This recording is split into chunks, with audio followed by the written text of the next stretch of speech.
Yo, what's good, guys? You're listening to another episode of Redefined Gospel Sounds with myself, Success. Hope you guys are good. Hope you guys are well. Hope you guys are blessed. And what are we on today?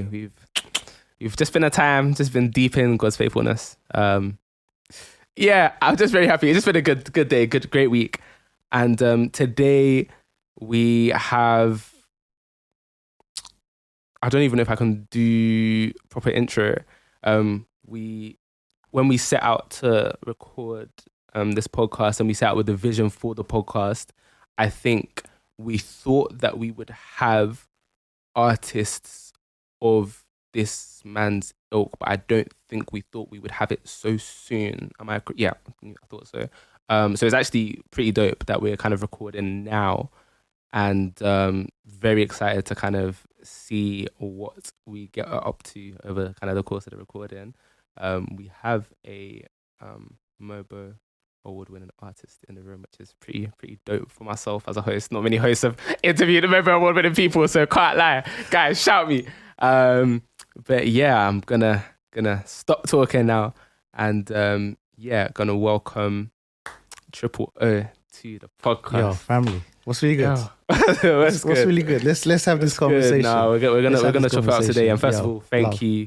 No, it's cool. Honestly speaking, and like as I said to you off camera, I'm gonna say this to you on. What you guys are doing is incredible, and honestly, I'm a fan. I've seen previous episodes. I was watching some of your earlier episodes, season 1, and some of the stuff that you guys done with like Shirin and Kay Lewis. I was like, yo, this is dope. Like it's a clean, good production. And you guys are doing some amazing stuff. And I said, yo, I got to be involved. You got like, can I come true and just touch mic and have, just that dialogue with you. So yeah, man, you guys are doing a good job. So keep up the good work, man. Oh, we thank God, honestly. Even when we got the drop through from you, we were like, yo, bro, hey, this is hard. We got to do it. Now we got to set it up. So we're here. And yeah, I think quite a few actually of our listeners might not necessarily know who you are. So obviously we know, Carl, we cultured on this side. We know what's good. But could you give us a little intro as to like who you are and where that's cool. I'll try and be nice and succinct. Triple O, East London raised. Listen, I've got a shout. It's important, it's part of the history. Whereabouts? So I grew up in Canning Town and Plaistow before moving into Essex. From East London, grime, hip hop, garage, rap, spoken words, whatever you want to call it. It's all infused in the music that we're making. Been making Christian music since 2005. So it's been about 17 plus years now, and it's been an incredible journey.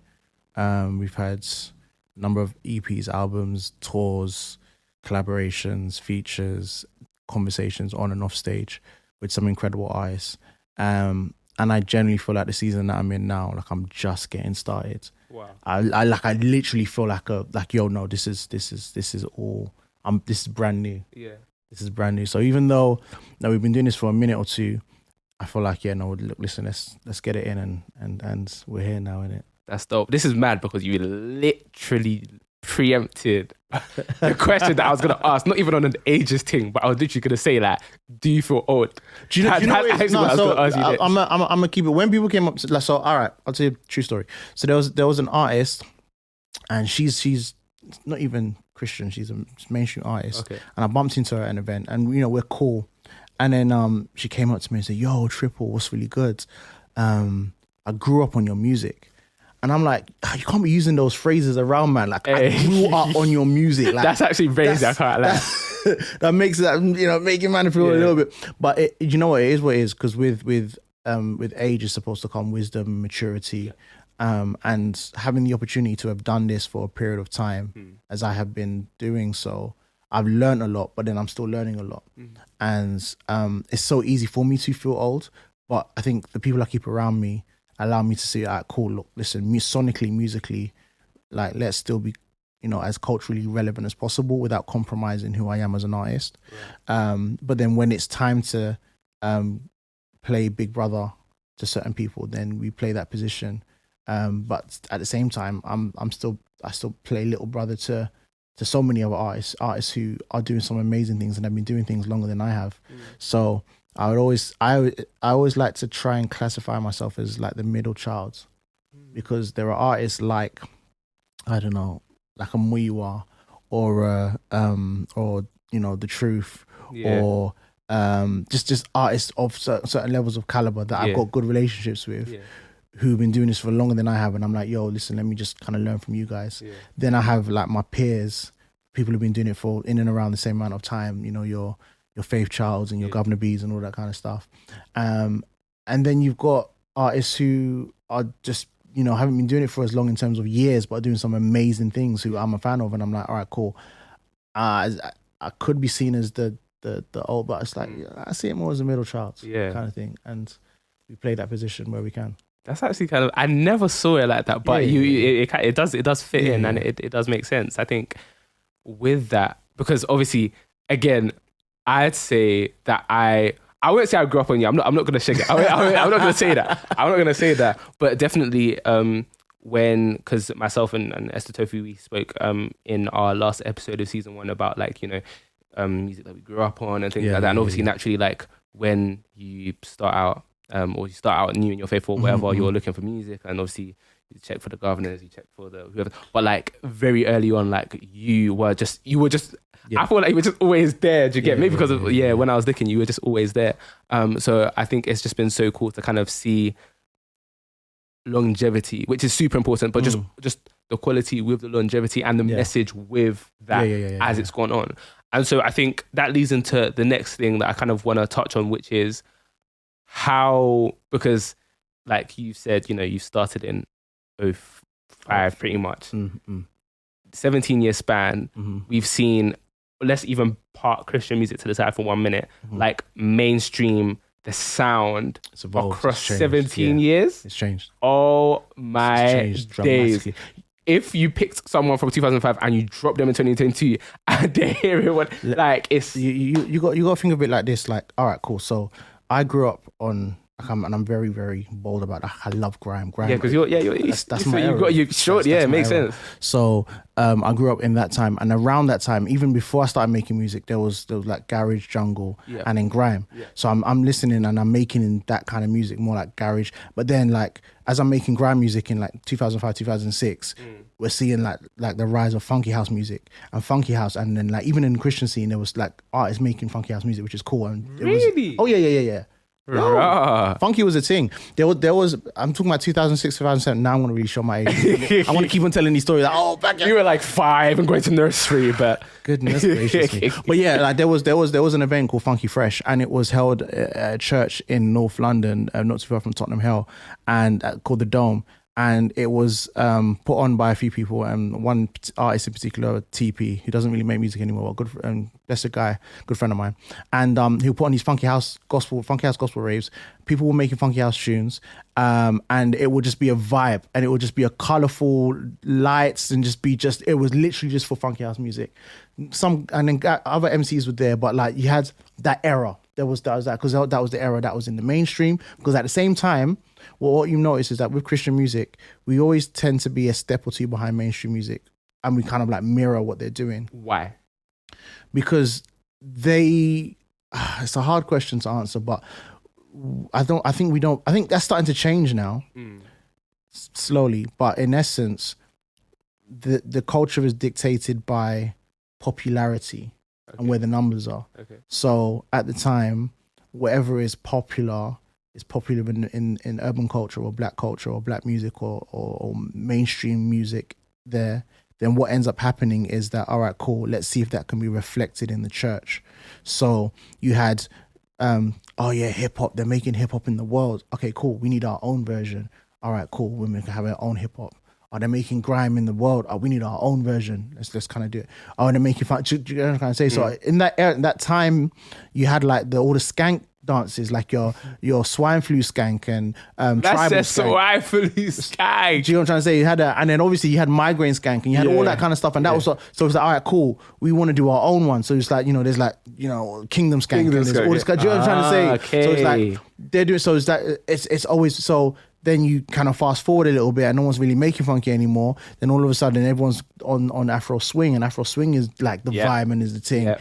And then like Afro swing's there, and then it's doing its thing, and then you move forward just a little bit more. Now drill, and it's like drill's doing its thing. And so it's like there's this constant evolution of music, which is always kind of changing, because music is like fashion. There's going to be seasons, and different genres have their season, both in mainstream and Christian or whatever. And I think that because that's how mainstream music was moving, that was then being reflected in the church. And it's like, all right, cool, we're a step or two behind, but we're still going to be there. So artists will come out and make that music, and then either they'll be their style, their genre, their catalog will be determined by the current flavor of the month. And unfortunately, if you do that, once that flavor is not flavorsome anymore, you lose your taste, i.e. you lose relevancy, and you don't know where to fit in. And I think for me, what I've always what I've always put myself on, rather than a specific genre of music, I've always been about lyrics, heart, storytelling. And I can do that on different genres without losing the essence of who I am and what I'm about. And not always successfully so. And I don't even want to say it like every time it's been a smash, but for me, I'm like, all right, cool. How do you learn? How do you grow? How do you evolve? How do you become better? Understand the times. There's a scripture in I think it's in First Chronicles where it talks about, you know, the men of Israel were trying to understand the times, like what's going on. Do you know what I'm trying to say? So it's like, cool. I have to then apply the same level of wisdom. Be like, all right, what's the culture saying? And how do I now apply who I am to what is, without losing who I am or losing what I'm about? So there's that sense of balance and a sense of compromise, but then there has to be a sense of intentionality as well. So that's how like I make music, and that's how a lot of successful artists will go about making their music, by understanding what's there, but then understand who you are and seeing how you can meet in the middle. I was even gonna say, like, referencing going over to like the US and stuff. I was thinking like when the likes of Mary and like Kirk Franklin, when they were releasing their stuff at the time, it wasn't necessarily universally accepted by the church of the day, which I found just really interesting, because considering obviously now what it's gone on to do, and all of us that we're now of our age, oh, that was a banger, what do you know about that? Like, you know, that wasn't necessarily, you know, looked upon favorably by the church of the day, but that was great in terms of getting like even like ex-convicts and stuff, like things like that, just drawing mainstream from everywhere, just drawing them in. And so it's where, as you said, we pair it with the intentionality, because that's what ensures, you know, you are not, and for want of a better term, you're not losing yourself in the trends. I think you've spoken previously about, like, you know, if you're just hopping on trends, then you're going to be faceless. That kind of thing. And that's just so important. And that's what you see today. And I think if we, as, you know, a body of Christ, like, if we're going to be making Christian music and we want it to go far and wide, it's important that we are, it's just important that we are not doing it for the purpose of, oh my gosh, it's trends and that's what's going to fly. Because what we have to remember is the people that are on a mainstream chart and doing all that stuff, they are signed, their purpose is to make money and make it fast and make it now.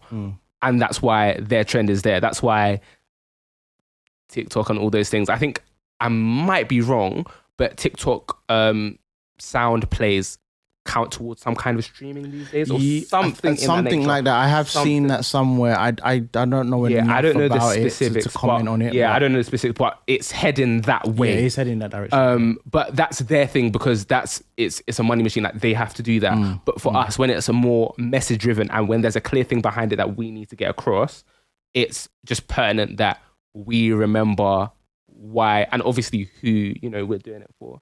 And that's obviously that stood you in good stead, and that's just something that we need to kind of take heed of. I want to talk about you in terms of, obviously you've kind of traveled, you've toured, just a bit of a fun one. Like, you shared the stage with like so many people. Like, their list is, if you want to look, even Google my man, you'll even see their names. I'm not even gonna do too much, but I want to know, one, where you've played your favorite show, and two, who's been your favorite person to share the stage with? Okay, so my favorite show outside of there's two cities or there's two countries I love and that are very dear to me. I said two countries. Two countries that outside of like London and whatnot. Yeah. The Netherlands and Scotland. So I go to those out of all the countries I've been to. I think I've been to Netherlands in my career. I've been to Netherlands probably like 8 or 9 times, and I've been to Scotland about 6 or 7 times. And like they just because I've got good relationships with like different organizations and festivals and churches in those 2 countries, and just going back there to those 2 countries, I've just like, yo, this is dope. Like this is so much fun. So anytime I go back to Amsterdam, or I'm up in Aberdeen. I just have such a great time. I've been to a few other places as well, but those are the 2 places which like are quite dear to my heart. In terms of people, I've got an interesting one and one that I really did enjoy. So in terms of an interesting one, so back in again, this was a while back, but it was really interesting because I'll never forget this. So there was a tour called the Exodus Tour, and can't remember who put this on, and this was back in 2009 to 2010, and it was myself, Faith Child, I kid you not, myself, Faith Child, Governor B, Chip, Getz, and I think it was like Double S or something like that. And we did there was a London and there was a London and Birmingham, and I just remember thinking to myself, this is really random, but it was really fun. And just having the opportunity for them to see what we were doing at that early stage of when we were doing it, and then having the opportunity to have conversations with those guys in that space was really, really interesting. That was really, really interesting, and it kind of showed me earlier on is that, oh, okay, these guys, they know what we're doing, they can see, and now since then I've always got a decent relationship with quite a few other mainstream artists and people in that world, and they're like, no, yeah, we see it, like these people see it. So that was quite interesting. In terms of my favorite person I shared the stage with, that would probably be, oh goodness gracious me, okay, cool, Sean C. Johnson. Sean C. Johnson, like, he's such a cool dude. Like, he's a soul gospel R&B singer from the States, and he when he came over here, he's been over here a couple of times, and the times he's come over here, I've shared the stage with him, and he's just such a cool dude. Like, and I like really cool people. Yeah, and it's so easy for me to like maybe drop the biggest name up, but like he's just such a genuine person, and he makes good music. So yeah, that would probably be my favorite. Yeah, that's awesome. I was even gonna say, like, going back to your time on the Exodus tour and your Chip and your Gets and all that. It's interesting now that like the kind of music, I mean, probably Chip less so perhaps, but like Gets specifically, like they're kind of making music more minded to, even if it's not like gospel per se, like you see Christ centric. Well, do you know what it is? It's because a lot of these guys grew up in the church. Yeah. A lot of these guys, when you look at their band and their BVs, they are people. They're from the church. They're like a lot of my people play for Dave and Getz. A lot of my people produce for those guys. A lot of those guys, you know what I'm trying to say? So they're from the church. Yeah. So it's not really a surprise when their content kind of has shades of Christianity, or may have an inkling of faith embedded in it, whether it be Stormzy, whether it be Getz, whether it be whomever it may be. Do you know what I'm trying to say? Because a lot of these people either grew up in the church or they move with people who are currently in the church, and it just seeps over. And I think that's such a beautiful thing, and I think that's a testament to the wider reaching space that the gospel and Christianity can have and should have and will continue to have. So I think that's quite cool, and I think you're going to see more of it moving forward. I hope so. Sometimes I watch live lounges and I say, oh, I know that person. I recognize that person. It's honestly, it's so cool. It's so fun. It's so fun. But yeah, we at this juncture are going to play a game. We like games. But my names of my games are so poor, so you're actually gonna have to forgive me. I called it triple time. It's a work in progress. I'm sorry. But yeah, we'll call it triple time. And you will kind of get the hang of it. It's a quick fire thing. Okay, cool. I'm gonna ask you just to name things in groups of threes. You kind of, with trying. I'm just trying. I like that. Let's go. So yeah, Gonna keep on songs. Let's go. Are you ready?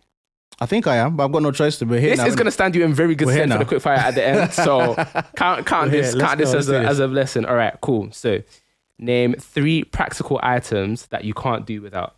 3 practical items I can't do without: my phone, my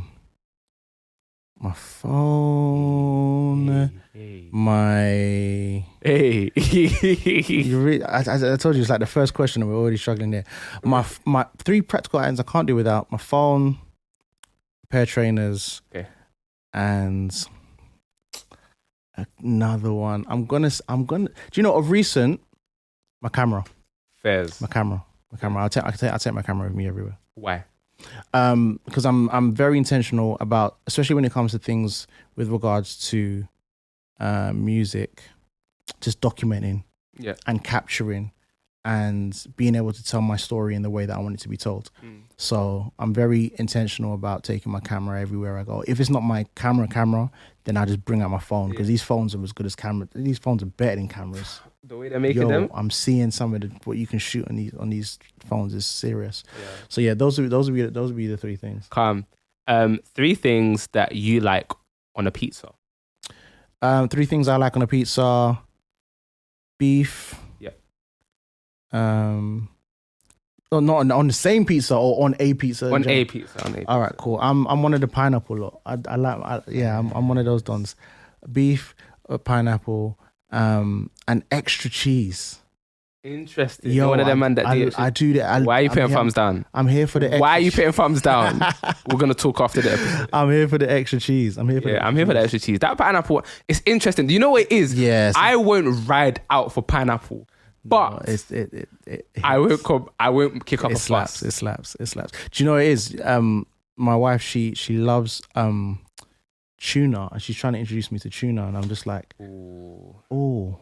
Yeah, and she genuinely like stands by it, and I'm like, cool, babe. On the pizza, or she just backs out? No, on the pizza. You know, you can get tuna on pizza. Yeah. I'm to this day, I'm still yet to try it, but I've been told it works. Damn, I've been told it works. So, shout out to you, babe. Yeah. Okay, cool. Next are 3 sports that you're most likely to watch. Football, boxing, and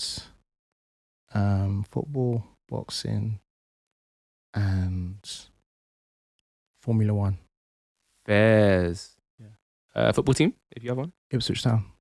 Is that your why? That's actually bad. Random. It is quite random, but it's the team I've been supporting for almost 20 years plus now. So we'll just run that. Paul Monroe. Hey, there we go. Yeah, I'm a tractor away.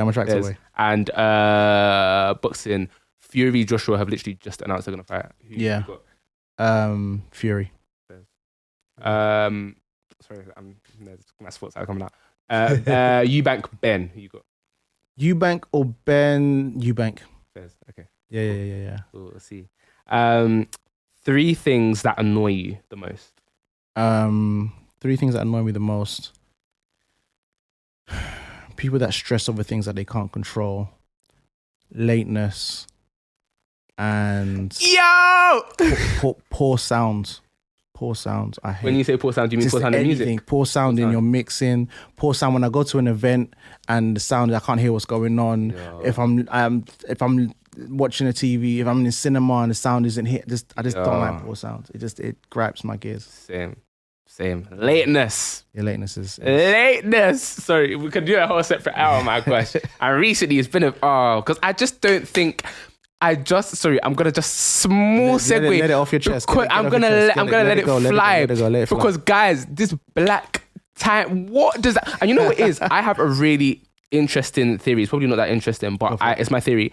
Is that like what we are doing? Well, I mean, it's kind of counterintuitive, but what we do now, like, it's just learned from our parents. When we're going to a hall party, they're saying start at 2, and at 5 they're still laying out chin chin. We've learnt it from there. We have learnt it from there. So when we're linking up and we're coming 1 hour late, we've learnt it from there. I think it's learned, and it needs to stop. The thing is, for me, and I'm not even going to come on here and pretend I'm saying, yo, I used to be really bad with time. Yeah. But like, I think it was through certain experiences and people being horrible with time for me, I had to change my ways.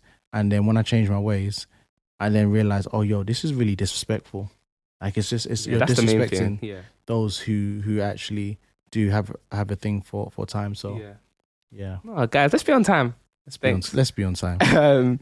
Next are 3 of your favorite artists. This is all time. All time.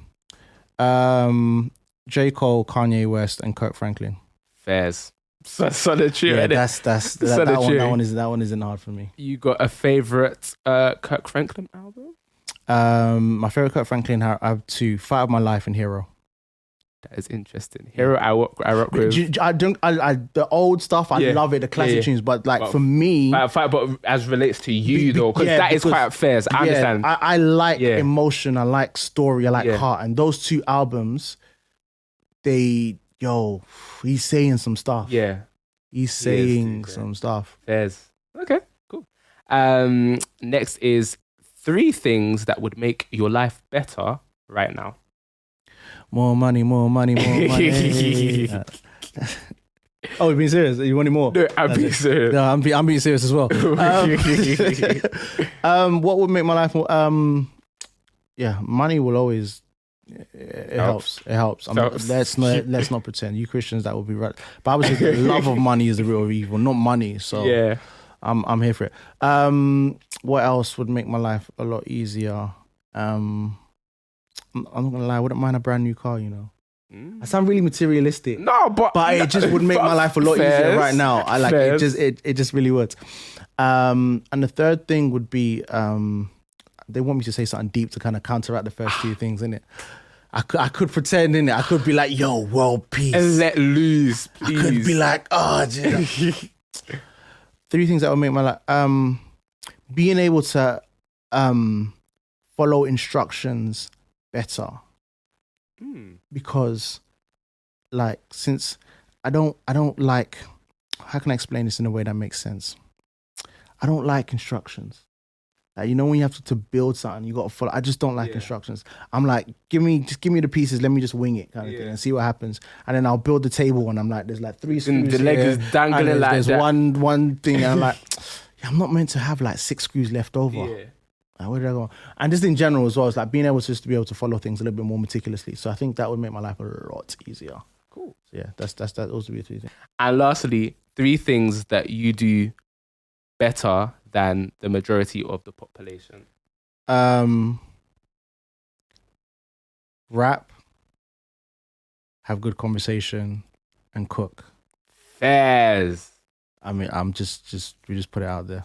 And naturally, I'm going to have to ask, what are you cooking for? What am I cooking? What are your signatures? So what are your favorites? We're doing the Nigerian dish because I'm Nigerian heritage, innit? Yeah. So we're doing the pounded jam, we're doing the seafood okra, we're doing the jollof rice, we're doing the fried rice, we're doing the ewa, we're doing plantain, we're doing all of that. Everything. Not quite moi. I'm not there. That's but even then my ayamache is levels. Is yours spicy? Oh, mine's hot. I love hot foods. Interesting. But if we're stepping out of like Nigerian culinary dishes, then like, I love carbs. I love Italian food. So like the carbonaras, the spaghetti bolognese, and all the kind of different pasta dishes. I'm flexing. I love to bake. Baking's cool.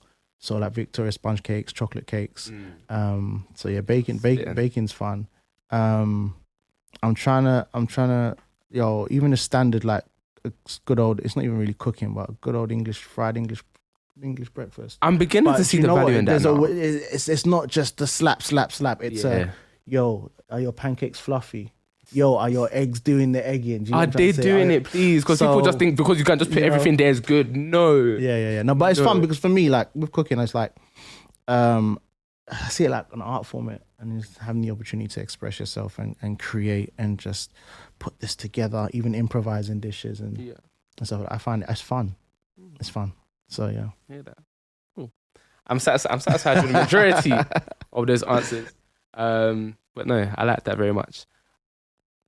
Looking at the year so far? How's the year been for you so far? 2022. 2020. We're not obviously not that we're at the end, but like we 2022 significantly through it. I'm not even mad at 2022. You know, it's been incredible compared to the year before. Compared to 2021, compared to 2020. Yeah, that's 2020 was an interesting one. Yeah. But yeah, no, in general, it's this bit. And the thing is, I look at everybody's situation, everyone's circumstances, and everyone doing what they're doing, and I'm like, everyone's going through something, one thing or another, and I never want to take that for granted. I never want to be like, oh yeah. But for me personally, all I can say is God has been so faithful, like in my personal life, in my walk, in some of the things we've achieved, in some of the things we've accomplished.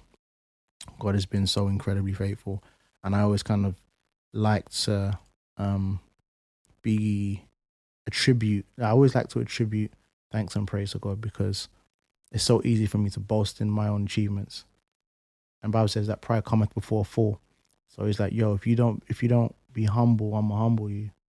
And you don't want to be humbled by the Lord. Because what ends up happening is that, just like Jonah, you end up in the belly of a fish, because God said to Jonah, yo, big man, I need you to go speak to the people in Nineveh. Jonah's like, I'm not going. Why? Yeah, Jonah's not going. Having that. I'm not going. But then listen, my guy. Someone says to me, in life, you can do things the easy way or the hard way, but either way, God is still going to have his way. So when you that's a real spoken word artist right there.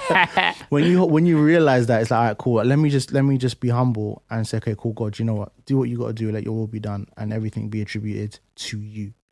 So to come back full circle, like this year, 2022 has been incredible. You know, with the album being released and getting married and just that and some more. I just say, look, God, you've been good. Yeah. Like you've been good. Oh, that's awesome. That's even let me nicely. So many things to unpack, and also to congratulate you on. So obviously, you know, you're getting ready for your wedding. How are you feeling about even just preparation wise? Like, you seem so calm for a guy that is about to kind of enter the next, like. Yeah, the getting married was amazing, honestly speaking, because like I think for a long time I was thinking to myself, okay, cool, God, how are you going to do it? Is it going to be done? And just kind of seeing all of that, and then for me, just kind of looking at what he did in that space, and then how everything came together. And when the Bible says that he who finds a wife finds a good thing, and obtains favor from God. I'm walking around now with favor on my neck, and I'm like, this feels heavy, but I love it. Do you get what I'm trying to say? And you wear it with pride. So getting married was amazing, and like it's been a blessing. Like, it has been a blessing, and I'm enjoying it. And I'm just continuing to thank God. See, I wanna just touch in and see if this kind of applies. But earlier you kind of spoke on, you know, wanting to get better at following instructions kind of to the depth. How does that apply in terms of the way that, you know, you've loved, or like you've kind of and that's from the past into now, like the difference that's a good question. I think with regards to following instructions, there's when you follow instructions, there's order and there's a mandate, there's purpose, and then there's an end goal, and there's following the instructions and then receiving the end reward of following those instructions, which is the completed job, or doing things your own way, messing it up and getting frustrated at the end of the process, thinking, what happened? Why didn't this table come together the way it was supposed to? And I feel like up until this point in my life, I was doing things on my own terms and trying to build this table from IKEA without reading through the manual. And I will get halfway through and I'm like, this is not working. And where do you think that stemmed from? That stemmed from pride. That stemmed from insecurities. That stemmed from fears. That stemmed from not knowing one's identity.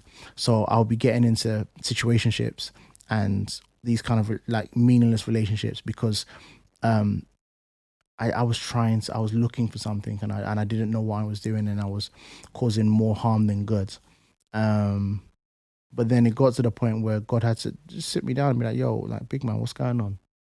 Like, what are you doing with your walk? What are you doing with your life? And it took for some really big life happenings for my life to really be turned around and be like, all right, cool, you know what? I need to the point where I remember it was this was 2018, 2019. I took 2 years off music. Wow. I took 2 years away from music. And I just like literally had to sit down and be like, yo, like, okay, what's going on with your life, big man? Like, what's your walk saying? Because right now you're not in a good space. Mentally, you're not in a good space. Spiritually, you're not in a good space. Emotionally, you're not in a good space. And you have responsibilities coming before you, and your life is about to change for the better, but it's a massive change. Are you ready for it? And at the time I wasn't. But I think that's why sometimes you do need to retreat back into the secret, to a quiet place. Just like Jesus in the middle of the night, he's like, yo, cool, I'm going to take these disciples, I'm going to go away from the noise, and we're going to go and pray. And the disciples kept on falling asleep. But Jesus knew the importance of kind of separating himself from the noise and really getting it in deep with the Father, so he can really unpack the big, because you understand this was just before he's about to get crucified. So it's like, yo, there's something really massive that's about to happen in my life, and I need to be prepared. Yeah. Because if I'm not prepared, I want to walk into this game blind. And if you walk into a fight not prepared, you will get knocked out. Yeah. You will get knocked out. Yeah. And life has a tendency to do that to individuals who aren't prepared. And you take these blows, these left hooks, these right hooks, and these, all that kind of stuff. And if you haven't trained your mind, your heart, your spirit in terms of like just having honest conversations with God, and being honest with your walk and really unpacking things in your walk, when you get into the 90 minutes, the real game, do you get what I'm trying to say? You're in for the shock of your life, because you thought you were playing Sunday League. Meanwhile, your opposition is Barcelona tiki-taka, Prime Iniesta, Xavi. You don't touch the ball for the whole time. You're chasing shadows. Hey, do you get what I'm trying to say? Yeah. So it was one of those things where learning to follow instructions, and it meant going back to basics of my walk, going back to basics of accountability, and being able to have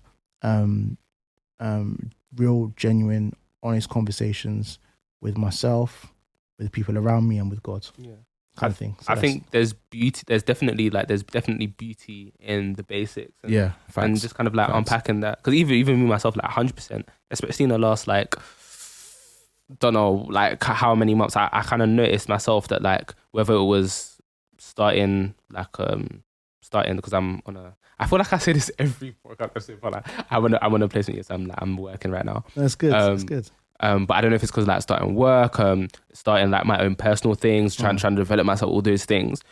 Because of that, I just noticed, walk-wise, just a little bit funky. And I kind of clocked that, and I kind of had to sit down and look at things, and I realized that I was missing. Yeah, I was just missing the basics, and what it is you never ever want to get to a point where, even me sitting on this pod or whatever, you never want to get to a point where you are talking about God more than you're talking to God. You never ever want to get to that. Yeah. And I knew that I can talk as I can.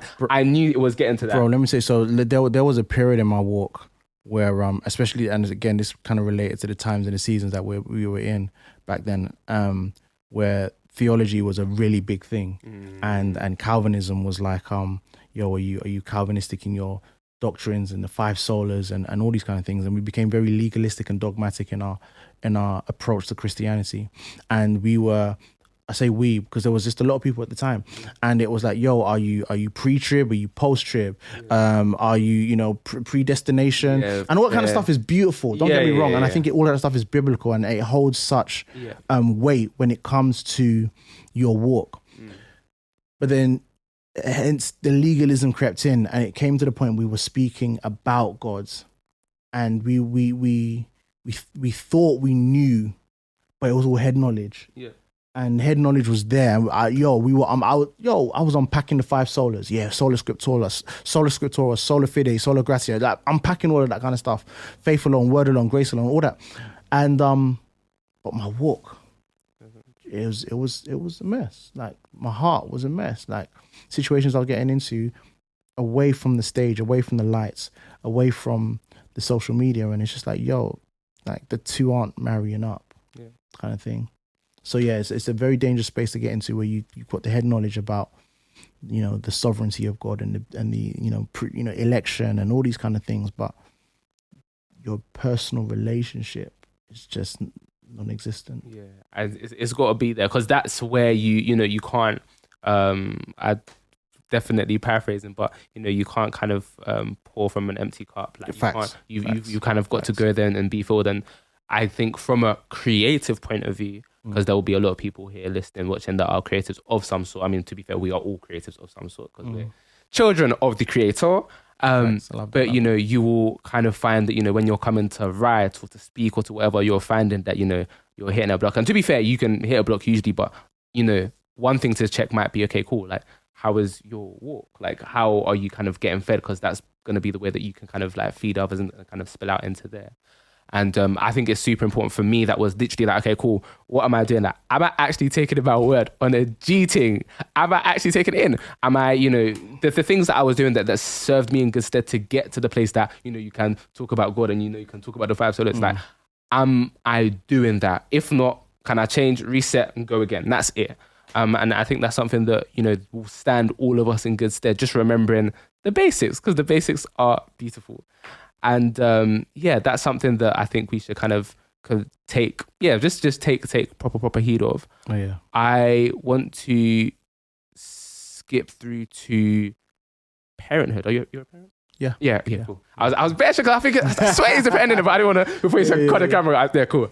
And that makes you, that does make you the first parent on the pod. So congrats, I guess. But no, congrats, no, because parenthood is hard. How, you can answer this in whichever way you like. But parenthood, like how? Because I think obviously a lot of us, and the age demographic of a lot of the listeners is going to be not there yet, but it's it's there, it's coming into view. But how? So, you know what? I'm going to start off with, how did you think it was going to be how it actually is? So I'm going to be very, very honest. Yeah. And be like, I'm still learning. Oh, 100%. Yeah. I'm still learning. And even the beautiful complexity of life and the situation I'm in isn't as smooth as it needs to be. And certain things aren't where I thought they would be, and certain things aren't where they need to be as of yet. But I think that's the beautiful thing about the way that God does things, because in your mind, you have one idea of how things are going to play out. And then in reality, you have how things actually play out. And for me, I'm just like, all right, cool, God. I'm not able to do certain things just yet, but I know that he's going to give us the grace and the time and the opportunity for certain things to fall into place. So considering all of that, I can say, look, listen, it's still a journey that I'm on. And when I have the opportunity to play the position that God has placed me in, to the degree that I desire to play it, then cool, we'll be there and we'll do that. Up until that point, and as of now, it's like, all right, cool. That opportunity hasn't presented itself. Okay. Do you know what I'm trying to say? So it's very, very difficult, and I'm choosing my words very carefully, because things are very, it's very sensitive. Not for me, but just in general. Just like you have to be very mindful about certain things. But hence the reason for me, I can only reflect on where I am and say, all right, cool, let me tell my story and share that in a way that is able to encourage individuals who fall into a similar situation. Because I remember when everything kind of transpired, and I was like, oh wow, the reality is I'm having a child, not in the most conventional of ways. You have this stage, and then fear, pride comes through, and you're like, God, how am I going to navigate through this? Because this isn't how it was supposed to be. Do you know what I'm trying to say? It's like, okay, cool, you're supposed to do this, but this isn't. And I'm like, people think I'm here, and then the lights and all this kind of stuff. Yo, I was scared. Of age, I'm a grown adult, but the expectations that I had placed on myself and the expectations that people had placed on me weighed heavy on my shoulder, to the point where I was living for the acceptance of man. So their rejection scared me, and the responsibility that was coming my way scared me. But then I had to really humble myself and be like, it's not about you. There is something now that is bigger than you. A legacy has now been placed on your laps. How are you going to cradle it? Do you know what I'm trying to say? And what are the lessons that you're going to have to teach your daughter? What are the things that you're going to share with her? How is she going to learn from the mistakes? She's not a mistake, but the mistakes that you made in life in general. And to have those very hard, that hence the reason why I had to take 2 years away from music, because I was like, I've allowed my desire to be to be liked by many, my desire to be everybody's favorite, my desire, the opinions of man have shaped my identity to the point where if I'm not number one in everybody's eyes and the most, oh, he's so God-fearing and oh my gosh, he's so godly and he's doing all this kind of stuff, then I'm deflated. And that's works. That's works. Like all of that stuff is meaningless in the eyes of God. Meaningless. And it had to take that whole situation for God to be like, all right, I'm gonna let's remove the facade now. And let's put you back in a space where you're truly humbled, and now we can build again. The foundations are Christ. The foundation is truth and honesty and integrity. Things that you lacked, even though you were making gospel music. And this is the thing. This is why Christian artists have to be very careful, because you can be making Christian music, you can be making gospel music, you could be touring and gigging and ministering and doing all of that kind of stuff and putting on a show to the masses, and you look good. But then when the lights turn off and you got to put the mic down, you got to step away. You got to step away from it. You know what I'm saying? It's like what's your walk like then? Like, what are you doing behind closed doors? Are you living the same life? Are you professing the same faith? Are you walking in the same truth that we command others to walk in? Or is it a thing of, oh, okay, I can take the mask off now and I can really be me? And the reality is that's dangerous, because what's done in darkness will come to light. Yeah, that's what my mum says. And it's the reality of the matter of the fact, and something I had to learn the hard way, because there were moments in my walk where I was lacking in integrity, and I didn't move in a way which made sense or didn't correlate with the music I was making. And because of that, God was like, all right, cool. This pedestal that you're standing on, I'm gonna remove that from your feet. Yeah. Let's start again. So that now when you stand, you're standing on the foundation, which is the rock. It cannot be moved or shaken. Yeah. I'm not saying it's all going to be perfect or it's all a bed of roses or it's all going to go smoothly, but it's like you're now aware of your surroundings. You're now aware that, okay, cool. Have the honest conversations and be real with the fact that, I'm still struggling. Be real with the fact that in that period of time, I did go to counseling because I needed to go to counseling. Okay. Yeah, I needed to go to counseling because it was necessary for me to do that. Were you, sorry to nip in, were you scared that people would find out that you go to counseling? No. Or by that point it was already... No, because this is the thing. I don't care who you are. I don't care what you do. Whatever happens, yes, people will talk. People love to talk. Oh, you talk. I talk. We do it. We all talk. But the reality of the matter of the fact is we talk. It might be for 5 minutes. It might be 10 minutes. It might be 15 years. But eventually they're not going to care anymore. They're not going to care anymore. So you can't live your life with the mindset of, what's A, B, C, J, K, L, M, N, O, P going to say? You can't. You genuinely can't. Your mindset should be, God, this walk I'm walking, is it pleasing unto you? Yeah. All right, cool. Check. This walk I'm walking, is it positively impacting and affecting the people around me? Cool. Check. This journey that I'm on, is it giving birth to something that is bigger than me? Legacy. Check. That's how you should be that's the rationale behind your actions and your thoughts, and your speech and your conduct and your decisions and your conversations. That kind of a mindset is what should shape everything. And if it doesn't, you are heading for a brick wall, and when you hit it, it's gonna hurt. I think it's quite pertinent that you said that, because I think something came to mind as you were kind of finishing that, in terms of like remembering, just number one, just remembering that it's God.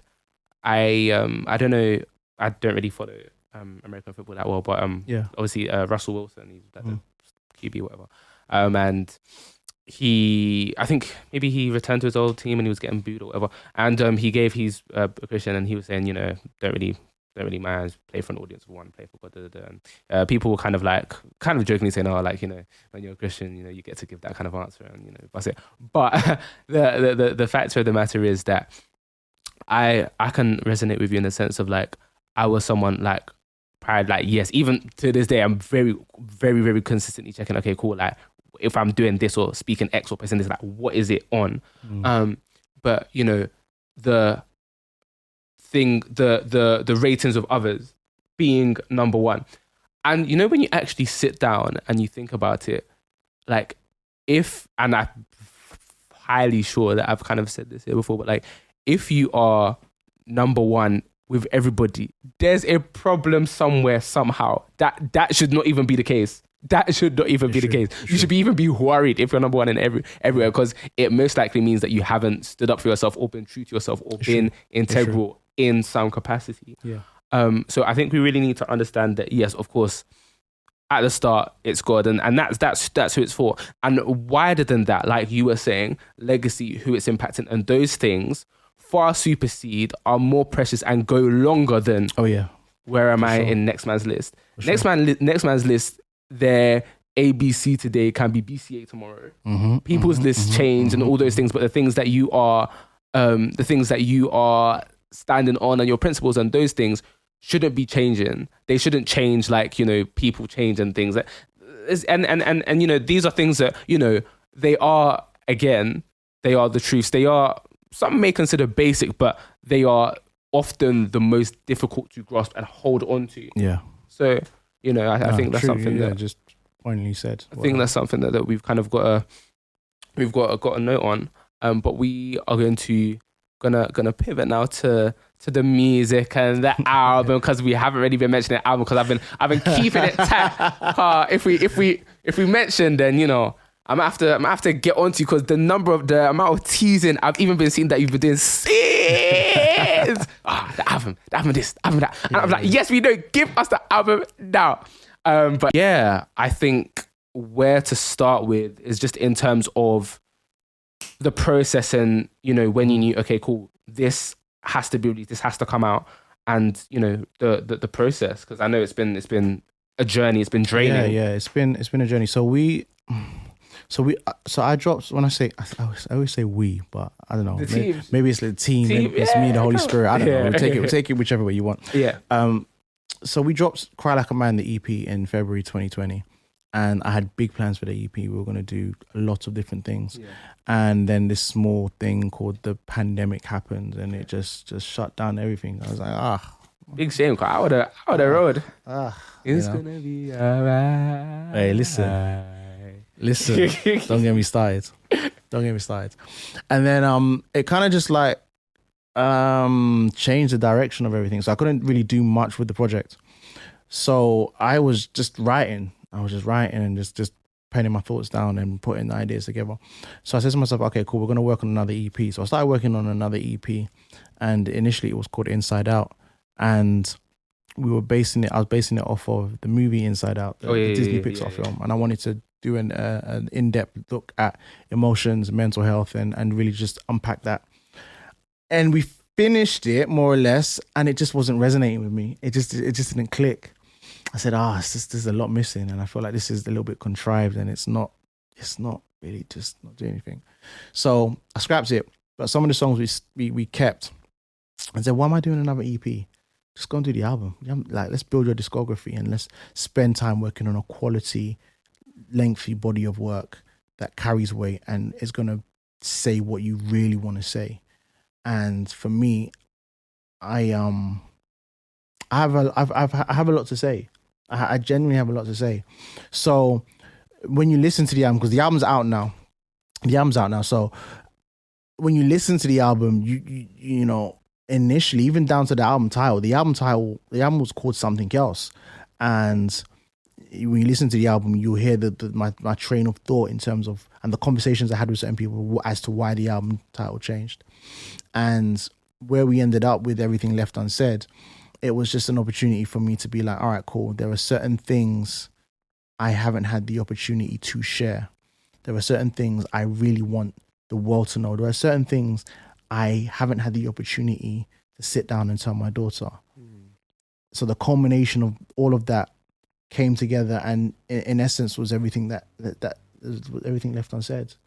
And I don't want it to be a thing of, oh, with everything that is within me, because of circumstances, situations, fear, or whatever, I haven't had the opportunity to say what needs to be said. And we did that with this album, and hence the reason that, you know, the concept of the project is that, and then the themes, thematically, some of the songs and the tracks on the album, the records on the album touch on that. And I really, really wanted to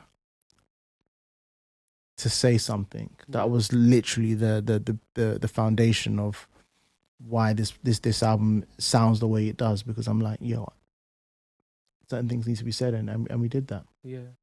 I want to focus on Empathize. Is that safe to say that's the lead? That was that's first single, first lead single. Do you wanna kind of just talk us through that, because that I find just some of the lyrics really got me, and I was like, oh, he said that on that, and it is really quite touching, to be honest. So do you want to kind of like, so with Empathize, I really wanted to I love storytelling. I love telling stories, and I really wanted to put something out where I'm like, all right, cool. Everybody's going through something. Everybody feels like their situation carries more weight than other people's situation. Yeah. And I wanted to be able to put together a song where I'm saying, okay, I hear you. What you're going through carries a lot of weight, and for you it is a lot. And I'm not downplaying the pain, the hurt, the fear, the anguish that you're experiencing right now. But just take a moment to think about what he's going through. Take a moment to think about what she's going through. And two things happen. One, you become a little bit more understanding of their situation, and you become a little bit more appreciative of your situation. Yeah. Not saying that everyone's, you know, pain is small. Like, trust me, it's relative. Yeah. But at the same time, let's not be so insular that we start to think that the world revolves around us. Yeah. Because it doesn't. We need to have an upward viewpoint and perspective, i.e. looking up to God, who is able to see things from a bird's eye view. Yeah. And, you know, when you see things from a bird's eye view, things which look huge, look tiny in the grand scheme of things. So it's about taking a moment to empathize and take a step back and be like, actually, you know what? Yeah, this isn't as heavy as I thought it was. Yeah. And it then shifts the focus and the perspective onto God. I say, okay, cool, God, you know what? Yeah, this is you. This is all you. Yeah. I think with that, then looking at kind of the album as a whole, you've answered this kind of up to this point, but what's the standout for you? Are there any like personal, because people listen, they will have their own personal favorites, but for you, we have to know. We actually have to know what your my personal favorites on the album. So, what adulting is adulting is definitely a personal favorite of mine, because I love, again, it's just like being able to tell the story of yo, this adult life is long. It is. Bills and expenses and taxes, and I just missed it. And it's funny because in the chorus I'm saying this adult thing, you mean the one you didn't sign up for? Yeah, it's a long thing, I know. And I'm like having conversations with myself, because the paradox is, when I'm young, I want to be older. Wanna be- oh my gosh, I can't wait to be older. Literally. And meanwhile, I'm now at this age. I'm like, yo, take me back to those days. Take me back to those days. You know. And it's that paradox of, as human beings, we're just not satisfied. We just look at another situation in life and we want to be there. So you're young, you want to be old. You're old, you want to be young. It's like, yeah. And that's just the reality of life. And so adulting, when in that sense, just carries so much weight for me. House into a home, because that's dedicated to my wife, and writing love songs and stuff. I had to, innit? I had to get in my singing bag. Serious brownie pants. I had to get into my singing bag. But yeah, just the album as a whole. I think there's just so much in there and so much weight in there. I'm just like, yo, this it's a body of work that carries substance, and that was the aim of the project, to put out something which carries substance. I think that's something like at the podcast and the team. I think that's something that we look for just in general, like on a music sense. It's like there's so much throwaway music, if I can use that term. It's like it's there, what do you say? It's calm, but it's like bodies of work. I think because they are now rarer, whether that's in the Christian sphere or out of it, they're becoming rarer. When there is a good one like this, you just have to you hold on to it, and you kind of take it through, because it was made with thought, with care, with love, and with intention, and that's something that's always going to be appreciated. Before we kind of leave this, I wanted to ask you, because you have a feature from The Truth on there. What was it like working with him? Because that is a goat. So I grew up on. You grew up on him. You making him sound of. And he was his music, especially his first 4 albums, had played such a pivotal role in shaping my walk, my faith, my perspective of God, and the career that I've gone on to have, making it seem like it is possible to make culturally relevant music. It is possible to have music which is lyrical, with heart, with emotion, but still bring vibes. So that shaped me. And then when we were writing the song, and I said to myself, we've spoken many a time, and we've got a really cool relationship. And I said to myself, I just think he will be perfect for it. And his verse, and I'm not. People think I'm saying this because it's my song. I kid you not. The verse that he delivered on that song is easily one of the best verses I've heard from him in a very long time. Because, especially because he understood the concept of the song. Was that with the first verse, I'm literally just unpacking and I'm just pouring out my heart. And then he comes in second, and he's like my therapist, and he's just detailing what needs to be done. Okay, cool. How about this? You need to do this. You need to do, and I'm just like, you understood the assignment. And it was just such a beautiful and moving verse, and especially because the song is 7 minutes long, it just carries so much weight, and it was such a befitting way to end the album. To have him on board was just, this is a moment for me. It was a moment for me, and it's one I appreciate, and he's just been so humble, and one I'm happy. I'm happy that we got him on board. It just made sense. The feature made sense, and having him on the record made sense, and that was the most important thing. Powerful things. Hey, but no, it's actually awesome. In terms of the rest of the year, what's left of it? What have you? What's in your? The rest of the year just looks like pushing and promoting the album. If you haven't got Everything Left Unsaid, go get it. It's out now. Go get Everything Left Unsaid now. The album's out now. Everything Left Unsaid. Go get that right now. But yeah, it's just a few shows here and getting ready for 2023, where we tour the album and we get ready for the headline shows and all that kind of stuff. But I'm already in the lab and working on new music. We don't stop, and we got to keep going. That's too good. So yeah. That's too good. And I think it's a testament of, again, to the longevity that I spoke about earlier, that it's that the will to, things are still, it's like you're nowhere near done. And it's going to be super exciting to see where, as you know, you've in age, as you've gone wiser, as you've just become better on the mic, we all get to kind of hear that. So it's honestly going to be awesome. And you literally cannot wait for it. So thank you, my guy. Just got to thank you, to be honest. Nice love. Literally got to thank. It was good. It was nice getting an opportunity to dialogue with you and just unpack some things and just have the conversation. Like, I'm all for conversations. Yeah. I'm all for conversations, and this was a vibe. Got to be done, man. Thank you. Yes, that is us. Before we sign off officially, pause. If you're on YouTube, pause that right now. Subscribe. Like that. Comment, even if it's first, second, A, B, C, triple, O, anything. Comment that. The algorithm loves it. It even eats it up. So feed it. Thank you. If you're on Spotify, if you would just bless us with that 5 stars, that's awesome. If you're listening on Apple Music, less likely, but we're not biased. If you would grace us with that 5 stars, that is awesome. We're doing great things. The stocks, they have even almost got, these are even the last remaining. So hop on and get on it, push it out, share it. If you love this conversation, which there's a 100% chance that you have liked this, share it to somebody.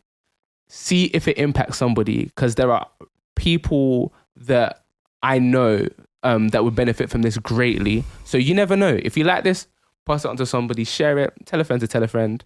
And can you let the people know where they can catch you? Yeah, just the website, www.triplonmusic.com. Links to all my socials, Triple O Music on all platforms. So triplonmusic.com. I'm easy to find. Just Google. I'm in the Googles. Do the Googles. Calm. I was in Googles too, to be fair. Yeah. All right. Yeah. All that's left to do is thank you again. No, everything Left Unsaid album out right now. Out now. So yeah, go get that. But that's been another episode here. Make sure, because I was gonna forget, at the RGS Podcast on Instagram and TikTok, we're doing great things on both platforms. Follow us for charts, music recommendations, reviews, behind the scenes content, and all that good stuff. And now that's that. So it's been good vibes. So say less, don't stress, and God bless. Peace. You are now listening to Redefined Gospel Sounds. All right, guys, quick fire questions. We're here again. Got Triple O in the building, and let's see what you can do with it. Let's go. To be fair, I've probably given him the least prep for quick fire of anybody.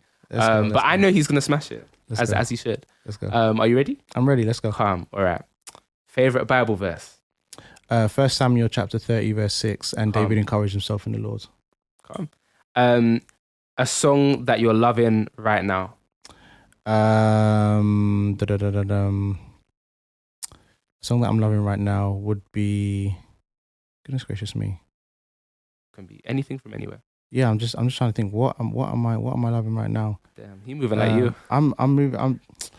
Can I be cheeky and say my own rhythm? I don't know. I could be. I mean, Triple O, Jesus is my king is a vibe still. That is fine. As it is. That it is. Because he is. Because Jesus is my king. So yeah. The biggest lesson on your faith journey so far? Whatever you do it for one, but before many. An artist that you'd like to work with in the future? Kanye West. Vibes. Your favorite song that you released so far? It's Gonna Be Alright. Don't let me sing again, because this thing will add an extra 5 minutes. I'll do the whole bit for you and the extra bit at the end. I will do it. Yo. Cool. Yeah. Your favorite moment in music so far? I'll say winning the MOBO. Steady. Yeah, that was cold. That was good. Your go-to song recommendation. So if you were to put me on a song right now, what are you telling me? Go-to song recommendation, it would be Dave Creates LMK. Steady. Yeah. Something that you'd like Christians to do better? Don't be afraid to have the hard conversation. Just have the hard conversation. And lastly, if you had God God sitting right next to you, what would you ask him? When can we go? Fez? Triple A. Thank you very much. Love. Cool. And that's that.